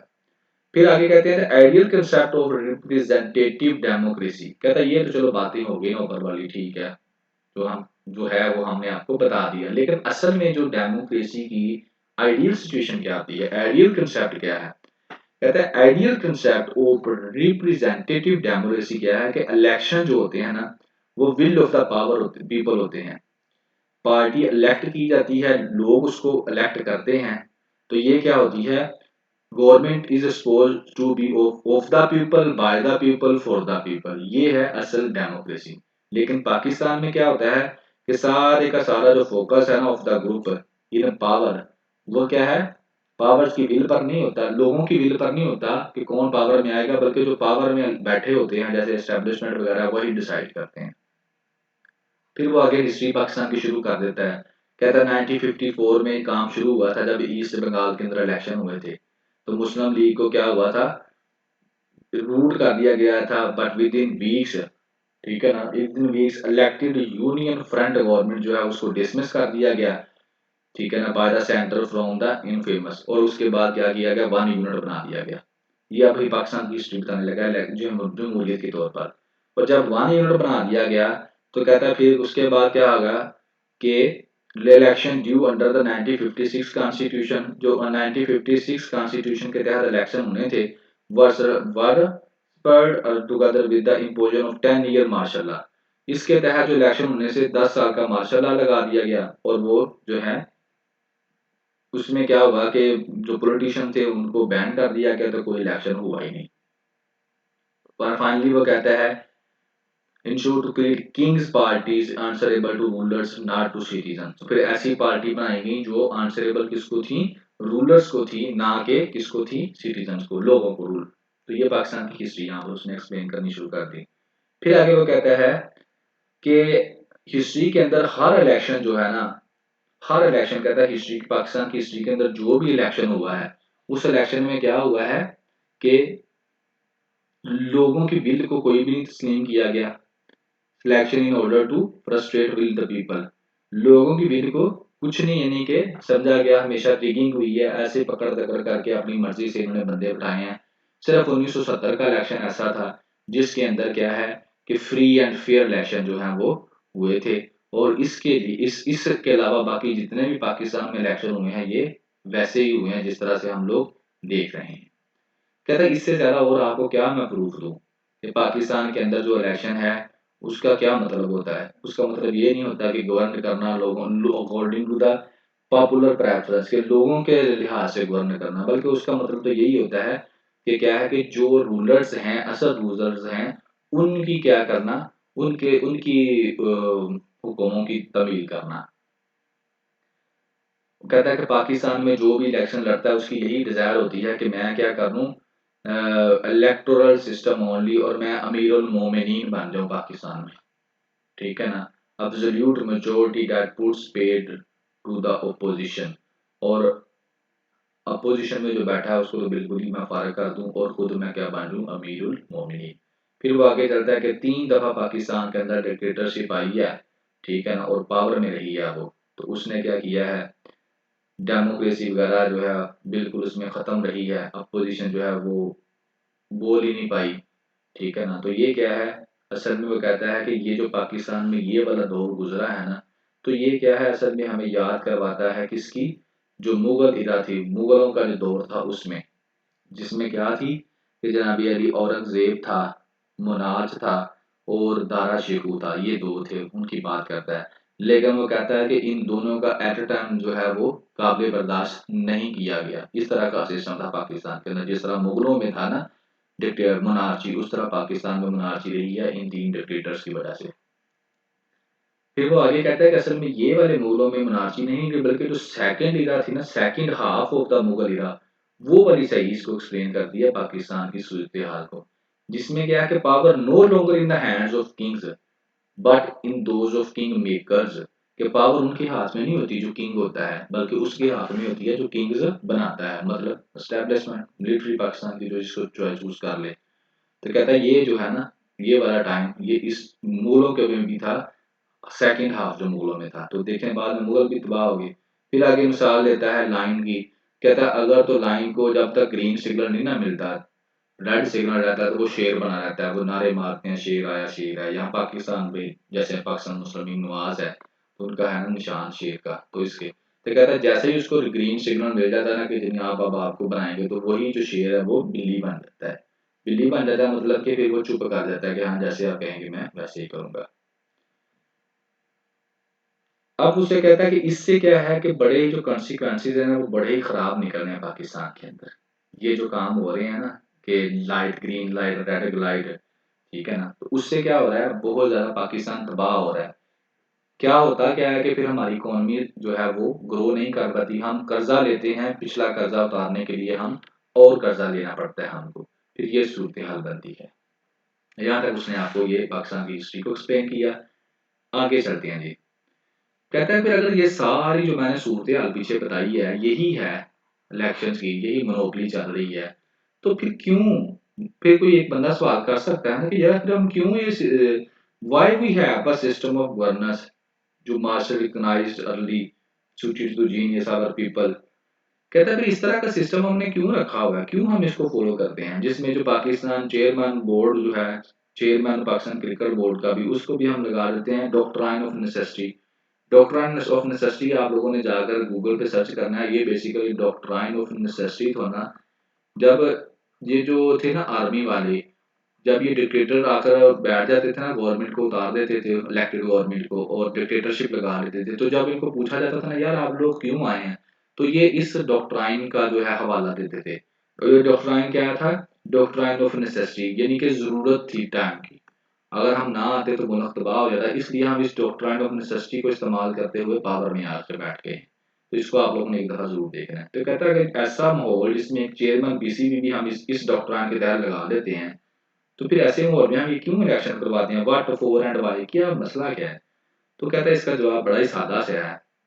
कहता है कि जवाब क्या है? ये सुनने वाली बात है, ये बड़े ही आपको रोशन ख्याल कर देगी कि हम इस डेमोक्रेसी के जंगल में क्यों फंसे हुए हैं, क्यों नहीं हम निकल जाते, क्यों नहीं हम इसको चेंज कर लेते। हम सारे रोते पीटते रहते हैं, हमारे सामने है यार, ये हमें पता भी है ये पाकिस्तान में हल नहीं है, तो फिर क्यों हम लोग खामोश हैं? कौन सी चीज है जो हमें रोके हुए है? तो ये है वो आपको चीज जो रोके हुआ है, ये सुन लें जरा आप लोग गौर से सुन लें। द आंसर इज सिंपल, कहता सादा सा जवाब है जनाब यारी। वो क्या है? कहता है इस मॉडर्न वक्त के अंदर कोई दूसरा सिस्टम है नहीं है जिसको ग्लोबल एक्सेप्टेबिलिटी मिले फॉर प्रो वेस्टर्न कंट्रीज। कहता है कि बात करने का उसका मतलब है कि डेमोक्रेसी जो है ना, वो एक ऐसा सिस्टम है, ये बेशक किसी के फेवर में है या नहीं है, किसी मुल्क के फेवर में, लेकिन ये ऐसा सिस्टम है जिसको आज की ग्लोबल वर्ल्ड के अंदर, मॉडर्न दौर के अंदर एक्सेप्टेबिलिटी मिली है। दुनिया इसको एक्सेप्ट करती है, और खास तौर पर जो western countries, pro western countries हैं, वो भी क्या करती हैं? इसको एक्सेप्ट करती हैं। तो इस वजह से हम लोगों ने इसको रखा हुआ है। तो कहते हैं अगर गो बैक टू खिलाफत और monarchy and strong man ruler has failed miserably. कहता है कि अगर हम जाते हैं ना वापस मोनार्ची की तरफ, खिलाफत सिस्टम की तरफ, तो हम फेल हो जाएंगे। क्यों फेल हो जाएंगे? उसकी वजह ये है कि फिर ये जो वेस्टर्न कंट्रीज है, जो ग्लोबल वर्ल्ड है, वो हमको एक्सेप्ट नहीं करेगी, हमको आइसोलेट कर देगी। तो कहता है we are locked into the perversive configuration, जहां पर holders of powers are continuously and blatantly engaged in the battle of frustrate। तो यह था इसका जवाब जनाब अली, हम क्यों इस डेमोक्रेसी के जंगल में फंसे हुए हैं, क्योंकि इसको western world, global world accept करती है सिस्टम को, और दूसरे जो सिस्टम्स हैं उनको वो एक्सेप्ट नहीं करती, इसलिए हम फंसे हुए हैं। और हम क्योंकि इकोनॉमिकली उनके ऊपर डिपेंड करते हैं, अगर हम ये सिस्टम खत्म कर देंगे तो फिर पैसे कहाँ से लेंगे, तो बड़े मामला तो और भी हमारे लिए प्रॉब्लम हो जाएंगे। तो फिर वो कहता है आगे, ये जवाब देने के बाद फिर वो कहता है इसका मतलब है डज, ये सारे का सारा आपने बड़े गौर से सुनना है, यही समझने के इस पूरे जो ओपिनियन की जान है। तो इसके ऊपर मैं इसलिए ज्यादा टाइम लगा रहा हूँ ताकि आपको समझ आ जाए। कहता है does that mean that nothing can be done. कहता है इसका मतलब तो फिर है हम कुछ भी नहीं कर सकते।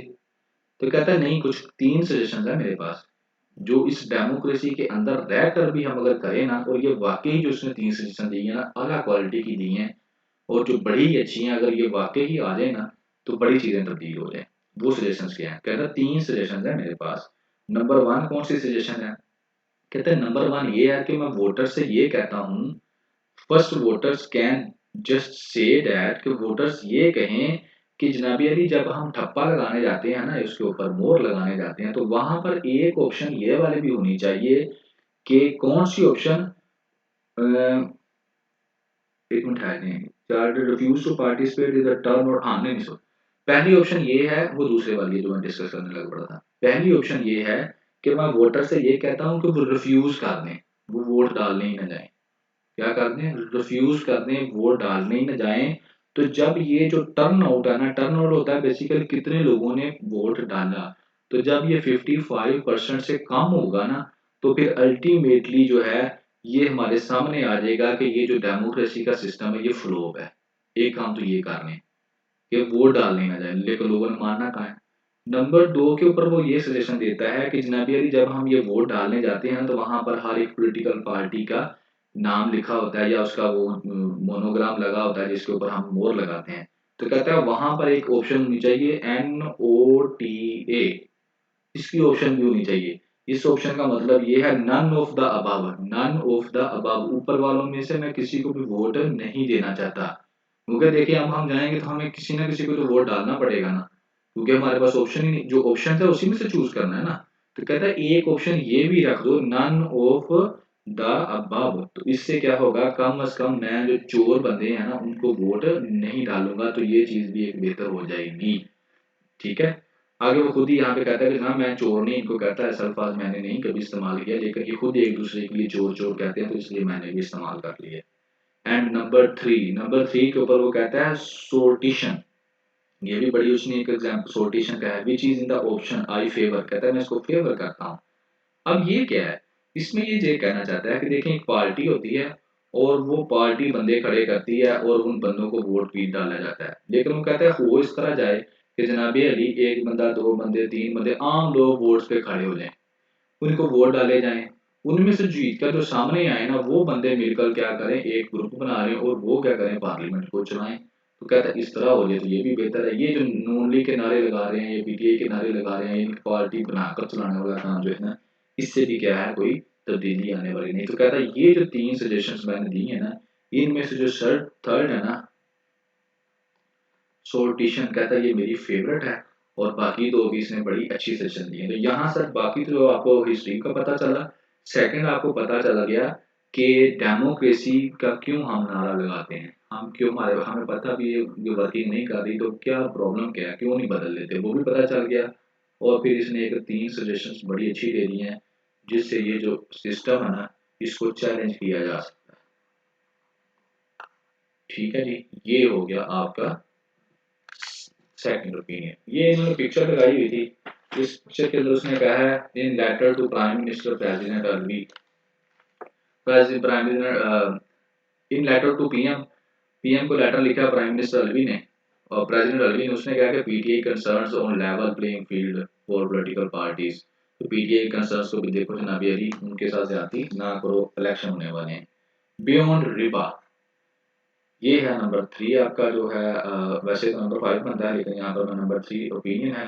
तो इसके अंदर बियॉन्ड रिबा, रिबा बेसिकली जो है वो इसी तरीके से, रिबा का मतलब एक अरेबिक वर्ड है जिसका मतलब होता है टू इंक्रीज, टू इंक्रीज।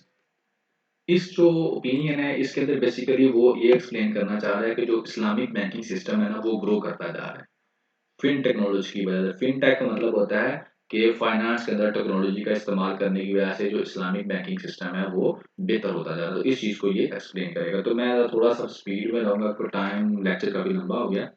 तो कहता है कि अब है क्या, action will be judged Islamic concept of accountability. Islam का जो कंसेप्ट है ना अकाउंटेबिलिटी का, वो ये है कि जो एक्शंस है ना, जो काम है, उनको जज किया जाएगा। ठीक है ना। और जो एंटायर फिलोसफी है ना वो क्या है, फाइनेंशियल डेवलपमेंट है कम्युनिटी की, कि लोगों की जो है ना फाइनेंशियल तौर पर डेवलपमेंट की जाए किसी भी इस्लामिक स्टेट के अंदर। तो कहते हैं पहले तो जो था ना बैंकिंग सिस्टम, उसको बिल्कुल मुसलमानों ने नो कह दिया कि नहीं जनाब हम इसको नहीं एक्सेप्ट करते, लेकिन वक्त के साथ साथ फिर क्या हुआ, जब इस्लामिक बैंकिंग सिस्टम आया तो इस्लामिक बैंकिंग सिस्टम की वजह से लोगों ने इसको ना सिर्फ एक्सेप्ट किया, बल्कि जो इस्लामिक बैंकिंग सिस्टम है उसने बड़ी तेजी से ग्रो भी किया।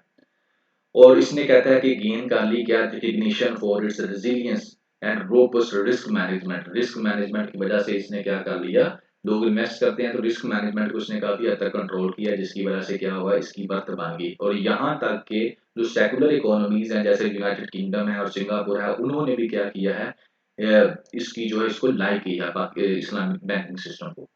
आगे वो कहता है कि इस्लाम के पर्सपेक्टिव में क्या है कि वेल्थ जो है उसका तल्लक अल्लाह ताला से है, और इंसान जो है वो सिर्फ एक ट्रस्टी है उस वेल्थ का, उसको उसने मैनेज करना है दुनिया में फलाह बहबूद पैदा करने के लिए। फिर होली कुरान की वो कहता है सूरह नूर वर्सेस 33, उसके अंदर अल्लाह ताला क्या फरमाते हैं, and give something out of the wealth that God have bestowed upon you, कि अल्लाह ताला ने जो तुम्हें दिया है उसमें से तुम दूसरों को कुछ दो। फिर सूरह बकरा वर्सेस 275, उसके अंदर क्या है, कहता है कि अल्लाह ताला जो है वो परमिटेड ट्रेड एंड फॉरबिडन और शरीक, अल्लाह ताला ने क्या कहा है कि अल्लाह ताला ने इजाजत दी है तजारत करने की, और रोका है किसको, सूद वाले काम को। Because wealth is a product that need to be invested, कहता है वेल्थ एक ऐसी चीज है जिसको इन्वेस्ट करना चाहिए to build financial infrastructure, in the community and for the community, कि कम्युनिटी के अंदर और कम्युनिटी के लिए बेहतरी पैदा करने के लिए, इंफ्रास्ट्रक्चर डेवलप करने के लिए इन्वेस्ट करना चाहिए इसको। It is not a hold और टू इंटरेस्ट ऑन, ये ऐसी चीज़ नहीं है जिसको ज़ख़ीरा करके रखा जाए या फिर उससे इंटरेस्ट लिया जाए। ठीक है जी। आगे कहता है historical development of Islamic banking जो है ना, उस जैसे कि जो हिस्ट्री के अंदर, तारीख के अंदर जो डेवलपमेंट हुई है ना इस्लामिक बैंकिंग को, विल हेल्प अस टू सी, उससे हमें मदद मिलेगी कि हम देख सकें कि किस तरह अरब जो थे, अरब में जो कंसेप्ट था ना अमानत का, वो किस तरह से खुलकर जो है उसने किस तरह से अपना बेहतरी की है। उससे क्या होता है कि रिलायबल एंड ट्रस्टवर्दी, यानी कि अब जो बैंकिंग सिस्टम है वो इमानत जो जिस तरह से लिखवाते हैं ना किसी के पास, तो समझ में उस तरह से ही आपकी इमानत का ख्याल करता है। एक मिनट इसको मैं ठीक। अब वो आगे आ जाएगी, आगे वो कहता है कि इसी तरह से जो एक इसके अंदर एक और जो एक काम शुरू है, अल अमाना, अल मसूल मसूलिया, ये दोनों जो है ये क्या है, फाइनेंशियल बिहेवियर को बेहतर करते हैं। और रिबा को यहाँ पर उसने क्रिटिसाइज किया। रिबा बेसिकली और कुछ नहीं है, there is no difference between रिबा एंड इंटरेस्ट, ये समझने एक ही चीज है। ठीक है, तो इसको उन्होंने क्रिटिसाइज किया है, मना किया है रिबा को। और आगे वो उसने कहा है जाकर कि दो जो नई चीजें आई हैं, ठीक है ना, उन चीजों की वजह से, जैसे मुदारबा, प्रॉफिट एंड लॉस शेयरिंग, अगर एक बंदा इन्वेस्टमेंट करता है तो मुदारबा के जरिए, तो अगर बैंक को उस काम करने वाले को लॉस होगा तो फिर इस बंदे को भी लॉस होगा, अगर उसको प्रॉफिट होगा तो इसको भी प्रॉफिट होगा, तो मुदारबा इसको कहते हैं। और इसके अलावा मुशारका, पार्टनरशिप, मुशारका पार्टनरशिप पे आप लोग पैसे इन्वेस्ट करते हैं, तो इन दो चीजों की वजह से भी क्या हुआ है, प्रोडक्टिविटी बढ़ी है इसकी। ठीक है ना, तो जो रिपोर्ट्स आ रही हैं उससे पता चल रहा है कि ये जो है इस्लामिक बैंकिंग सिस्टम जो है वो जो है वो बेहतरी की तरफ जा रहा है। इस्लामिक फाइनेंस एग्जिस्ट तकवा, कहता है कि जो इस्लामिक फाइनेंस ना उसके अंदर तकवा का कंसेप्ट है। ठीक है ना, और तकवा क्या कहता है, माइंडफुलनेस, अकाउंटेबिलिटी टू वर्ल्ड, अल्लाह की, अल्लाह की तरफ हमने क्या होना है, अकाउंटेबिलिटी हमारी होगी। तो जो बंदा पैसे लेता है, बिजनेस करता है, वो भी ध्यान से करता है, सोच समझ कर करता है, उसके ऊपर ये जिम्मेदारी होती है कि वो क्या करे, पैसों को खर्च ध्यान से करे, तो अल्टीमेटली उसमें उसको प्रॉफिट होता है। जब उसको प्रॉफिट होता है तो जिसने इन्वेस्टमेंट की होती है उसको भी प्रॉफिट होता है। तो इस कहता है इसमें गैमलिंग और जो कमारबाजी वगैरह है, जो भी अपना ताश जुआ, उसको बिल्कुल मना कर दिया गया है। तो इसलिए इसके अंदर फ्रॉड वगैरह इस काम के अंदर बिल्कुल भी नहीं है। ये बैंकिंग सिस्टम की बेसिकली बात कर रहा है। कह रहा है history shows several success stories, today Islamic financing propose robust due diligence, कहता है बहुत सारी सक्सेस स्टोरीज है इस्लामिक बैंकिंग सिस्टम की ना।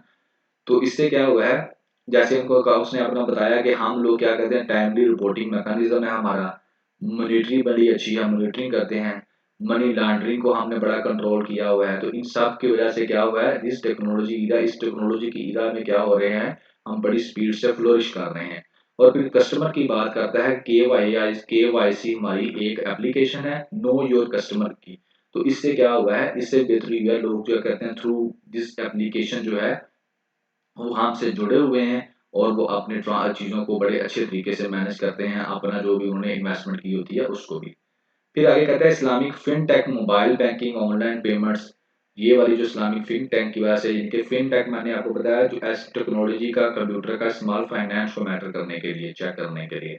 तो कहता है mobile banking system, online payment system जो है ना, इसकी वजह से भी क्या हुआ है, बड़ा अच्छा जो है आउटपुट रही है। बैंकिंग सिस्टम जो इस्लामिक बैंकिंग सिस्टम है वो इम्प्रूव है। आर्टिफिशियल इंटेलिजेंस का जिक्र करता है कि आर्टिफिशियल इंटेलिजेंस की वजह से भी बेहतर हुई है।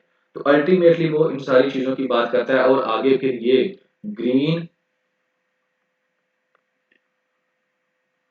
स्कूल्स, ये मैंने उस दिन भी जिक्र किया था, ग्रीन स्कूल्स ये एक प्रोजेक्ट है बेसिकली, इसके ऊपर आप इन्वेस्टमेंट कर सकते हैं, लेकिन ये है क्या, ये आप लोगों ने मुझे कमेंट सेक्शन में एक्सप्लेन करना है कि व्हाट इज ग्रीन स्कूल। ठीक है ना, तो इसके अंदर भी वो कह रहा है कि इस्लामिक बैंकिंग सिस्टम के जरिए क्या की जा रही है, इन्वेस्टमेंट की जा रही है। मिजान बैंक का अगर आप देखें तो वहां पर भी आपको ये चीज मिल जाती है। तो ये सारी चीजें कहते हैं instrument are to play significant role in stronger residence toward pushing cyber attacks को रोकने के लिए भी हम लोग वर्क कर रहे हैं। तो ये सारी की सारी उसने जो है, यहाँ पर ज़कात का भी उसके अंदर उसने जिक्र किया, यहाँ पर जाकर सदका का भी जिक्र किया। तो ये जो चीजें हैं ये आप इकोनॉमी को और Islamic system of Islamic economic system में आप इन चीजों को एडप्ट कर सकते हैं। किस तरह से जो चीज़ें हैं ये मुख्तलिफ आपका इकोनॉमी के पर्सपेक्टिव में इस्लामिक बैंकिंग सिस्टम जो है वो किस तरह से बेहतर परफॉर्म कर रहा है इन टूडे डिजिटल वर्ल्ड के अंदर।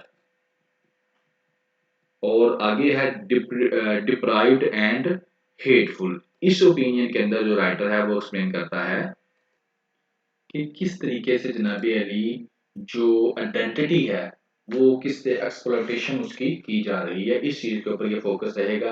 तो ये मल्टी डिमेंशनल घूमेगा, किसी एक चीज़ के ऊपर इसका नहीं रहेगा, तो लिहाजा मैं इसको किसी एक पर्सपेक्टिव में नहीं बता सकता आपको। लेकिन अभी जो के लिए जो अफगानिस्तान के अफगानी जो वापस जा रहे हैं ना, डिपोर्टेशन उनकी हो रही है, उनको कहा जा रहा है अपना मुल्क वापस जाएं, तो उसके ऊपर ये कह रहा है कि जनाब ये क्या है, ये आइडेंटिटी क्राइसिस है, ठीक है ना। और फिर ये हिस्ट्री की बात करेगा कि हिस्ट्री में भी क्या था कि इसी आइडेंटिटी की वजह से डिवाइड कर दिया जाता था। तो ब्रिटिश राज से डिवाइड एंड रूल की पॉलिसी जो है वो बनाते थे, किस तरह से हमें वो लैंग्वेज बेस पर, रिलीजन बेस पर, ज्योग्राफी बेस पर हमको डिवाइड कर देते थे और फिर हमको क्या करते थे, रूल करते थे। तो आज भी वो कहता है कि ये चीज़ खत्म नहीं हुई, जिस तरह पाकिस्तान ने सिर्फ आइडेंटिटी की बेस के ऊपर अफगानियों को वापस भेजा है, जो कि सही नहीं है। इसी तरह से मुख्तलिफ एग्जाम्पल देगा, तो मैं इसको हल्का सा रिव्यू ले लेता हूँ इसके ऊपर। पेपर के पर्सपेक्टिव में अगर देखूँ तो मुझे मुझे इनके वही चीज़ें हैं जो बार बार घूम रही हैं, तो ये एक स्टोरीज ही हैं। कहता है पाकिस्तान कैसा है, मोस्ट क्लास यहाँ पर मोस्ट क्लासेस ऐसी हैं जो मिलिटराइज हैं और सोसाइटी के दरमियान नफरत है। क्यों? इलीगल अफगान की बात करता है कि उनको ड्रॉप आउट कर दिया गया है। इसी तरह कहता है कि पख्तून के अंदर, हजारा के अंदर, तो ये सारी क्या है, कहता है कि वहां पर हजारा के अंदर हमने उसने देखा एक ओपिनियन के अंदर कि किस तरह से उनका मर्डर किया जाता है वहां पर, ठीक है ना। तो कहता है इसे ऑलमोस्ट 2 मिलियन रेफ्यूजीज जो है ना, इस फैसले से जो अफगान को वापस 2 मिलियन रेफ्यूजीज जो है वो वापस जाएंगे। और अफगान बिन टारगेटेड, ठीक है ना, 5 डिकेड से कहता है वो यहाँ पर रह रहे हैं, तो अब आप उनको वापस भेज रहे हैं। तो इस तरह की जो पॉलिसीज है ना, ये भी अच्छी पॉलिसीज नहीं है। कहता है कि पहले तो ये था कि जब यूएसए तालिबान रूल किया, जब यूएसए ने विथड्रॉ किया तो तालिबान वापस आए, तो उस वक्त तो आप लोगों ने बड़ा एंजॉय किया, बड़ा इस चीज़ों को सेलिब्रेट किया। लेकिन अब आप लोग इसको क्या कर रहे हैं कि उनको कह रहे हैं वापस जाएं। पॉलिटिक्स ऑफ हेट कहता है इससे पैदा हुई, that has taken root among us working people in Pakistani society. कहता है इस तरह की जो पुलिसिंग है इनसे क्या होगी, नफरत पैदा करने वाली इन पुलिसियों से नफरत पैदा होगी लोगों के दरमियान, ठीक है ना। और इसमें कहता है कि ज्यादातर क्या है कि वही लोग इफेक्ट होंगे जो आम लोग हैं, जो आम वर्किंग क्लास है। कहता है चमन बॉर्डर के ऊपर लोग क्या कर रहे हैं, प्रोटेस्ट कर रहे हैं कि हम वापस भेजने के लिए। और इन प्रोटेस्ट करने वालों में ज्यादातर वही हैं जो मजदूर हैं, जो रोज बेचारे पैसे कमाते हैं, रोज खाते हैं। लेकिन जो अमीर लोग हैं, अलीट बिजनेसमैन है, बेशक वो वापस भी चले जाए, उनको फर्क नहीं पड़ता। क्यों फर्क नहीं पड़ता? क्योंकि उनके हाथ जो है वो मिले हुए हैं किनके साथ, जो मिलिट्री वगैरह जो है, जो स्टेटस का, जो स्टेट का जो डिपार्टमेंट्स हैं उनके साथ उनके हाथ मिले हुए हैं। उनका कारोबार जो है वो ठप नहीं होने वाला, वो खुश ही रहेंगे। और नुकसान किसको होगा? जो आम इंसान को होगा। और अल्टीमेटली फिर नफरत पैदा होगी लोगों के दरमियान। फिर ब्रिटिश राज की बात करता है सब कॉन्टिनेंट के अंदर, कहता है वो तब भी यही था कि एथनिक बेसिस के ऊपर, रिलीजन्स के बेसिस के ऊपर लोगों को क्या किया गया था, डिवाइड किया गया था। डिवाइड एंड रूल पॉलिसी उन्होंने लोगों ने इस्तेमाल की, ठीक है ना। और उसमें भी यही था कि जो लोअर रैंक के लोग थे उनकी बात करता है कि वो लोअर रैंक के लोग जो थे वो भी ब्रिटिश इंडिया के जो रूल था उसके अंदर जो लोअर रैंक में लोग थे वो भी इस चीज के ऊपर क्या थे, डिवाइडेड थे। आगे कहता है स्टेट इम्पोजिशन मॉडल ऑफ असेंबलेशंस। कहता कि फिर इसी तरीके से जब स्टेट में ये कहा गया कि जो इस्लाम जो है वो इस्लाम को मजहब दे दिया गया, उर्दू को फिर क्या किया गया, नेशनल लैंग्वेज बना दिया गया, तो इसके ऊपर भी क्या था कि लोगों की जो मुख्तलिफ लैंग्वेजेस थी कईयों की, तो उसके ऊपर भी इसका भी इफेक्ट पड़ा। तो बेसिकली वो यही कहना चाहता है कि 1960 की बात हो या 1970s की बात हो, तो ये इस तरह से क्या है, वो यहाँ पर मुजीबुर रहमान नेशनल अवामी पार्टी की बात करता है 1970s की, जब वो टूट कर बांग्लादेश बन गया, हमसे अलग हो गया। तो कहता है ये भी इसी तरह की पुलिसिस, नफरत अंगेज पुलिसिस की वजह से सारा कुछ हो रहा है। इसी तरह कराची में कहता है जमीन को लेकर लड़ाइयाँ हो रही हैं, और बलूचिस्तान में, कोयटा में, केपीकी में, ठीक है ना, सिंध में, तो ये हर जगह पर क्या है, जो मेजोरिटी है वो माइनॉरिटी के राइट्स की वायलेशन कर रही है, एथनिक बेसिस पर, रिलीजन बेसिस पर और दूसरे बेसिस के ऊपर। तो ये सारी की सारी चीज़ें क्या है, मिलकर सोसाइटी में नफरत पैदा करती हैं, और उस नफरत से क्या हो रहा है, मुल्क तरक्की नहीं करता। और फाइनली वो कहता है कि मैंने कई साल जो है वो गुजार दिए हैं अपनी अडल्ट के इस कोशिश को कि लोगों को इकट्ठा किया जाए, वर्किंग क्लास को अक्रॉस द पाकिस्तान, ताकि वो क्या करें, many ethnic nationals community be viable left alternatives. Politics is the art of making, कहता है पॉलिटिक्स जो है वो क्या है, आर्ट ऑफ मेकिंग ही है सिर्फ, कि जो इम्पॉसिबल चीज़ों को पॉसिबल बनाकर दिखा देती है। तो फाइनली वो कहता है कि एक ही होप है, the only hope of world rapid descent into progressive of all ethnic nationals communities generate the collective will to build something different. कहता है सिर्फ एक ही होप है कि हम जितनी भी कम्युनिटीज हैं उनको हम डिवाइड ना करें, कलेक्टिव करें, उनको हम इंटीग्रेट करें, तो वो सारे मिलकर काम करेंगे तो सोसाइटी के अंदर नफरत भी पैदा नहीं होगी, और इसके साथ साथ क्या होगा, पाकिस्तान ग्रो भी करेगा। तो जनाब ये था इस ओपिनियन के अंदर। तो इस ओपिनियन के अंदर इसने यानी कि एक आइडेंटिटी को लेकर बातों को एक्सप्लेन किया कि किस तरह से हम लोग डिवाइड हैं। आप इसको नेशनल इंटीग्रेशन के अंदर जो टॉपिक होता है नेशनल इंटीग्रेशन, उसके अंदर आप इसको फिट अप कर सकते हैं कि जिस तरह से हमें डर ही रहता है कि बलोचिस्तान हमसे अलहदा ना हो जाए। बांग्लादेश हमसे अलहदा हो चुका है, क्यों हो चुका है, उसमें भी एक बड़ी वजह यही थी कि हम लोग उनके राइट्स को क्या किया, हम लोगों ने वायलेट किया, हमने उनको ऊपर जो है अपना तसल्लुत बनाना शुरू किया, तो वो हमसे अलहदा हो गया। तो इसी तरह जब हम दूसरी कम्युनिटीज़ को दबाएंगे तो कितनी की देर वो हमारे नीचे रहेंगे। तो लिहाजा दबाने से नहीं, प्यार मोहब्बत से सहूलियात प्रोवाइड करने से ही हम उसको क्या कर सकते हैं, अपने साथ मिला सकते हैं। और इसके लिए मैं ये आइडियाज बार बार रिपीट हो रहे हैं। 24 जनाब अली स्टार्टिंग डेट है ऑफ दिस सीरीज की। जो नए स्टूडेंट्स हैं वो सारी सीरीज को सुन ले, इंशाल्लाह यू आपके multiple concept will be clear. ठीक है ना। एंड आज के लिए इतना ही था। सो क्या करना है, इसको सब्सक्राइब करें आप लोग और शेयर भी करें। And thank you very much, have a good day.